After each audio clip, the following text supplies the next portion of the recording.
Pasakiet, kā jūs sauc? Staņislava Ļaksa.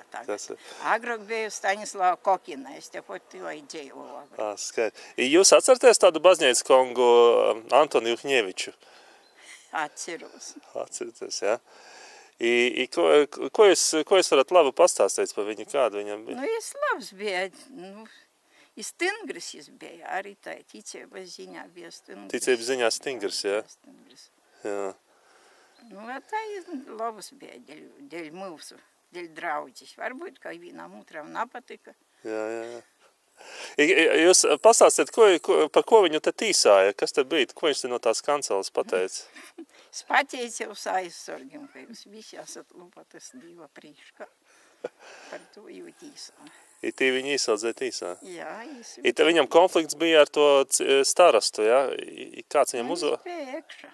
Ekšā. Viņš par daudz, ka nezinu, nastostī. Viņš aizbrauc uz ārzemēm, cik var saprast, jā? Es jau laikam nomocēju. Nomocēja, jā? Jā, laikam, un es Komunisti, jā? nemoku pateikt, bet man līka. Ekša. Es biju aptīsots, vai numerējis poķi, vai kā.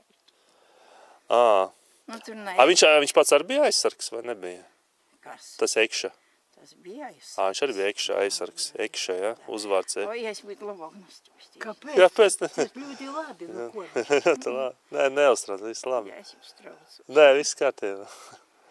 Ko jūs vēl teica? Nu, tikai to Es nāk viņu cīšo, ko es bērns vēl biju, kas turēja cīši. Bet to jūs savām ausīm dzirdējāt? Savas ausīm dzirdēju, visi cilvēki. Visi runāja, ka šitā viņš nosauc. Tikai. Jā. Bet arī bija ticības lietā stingrs, bet cīši nervos. Nervos lietai poķis. Izai cītumā es sasaņeroju i vairu laikam. Pēc tā cītuma, jā. Zināt, ka pēc tam viņš bija Vanagus pārcelts uz Vanagiem.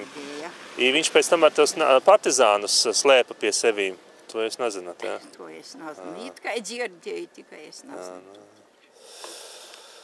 Labi, liels paldies.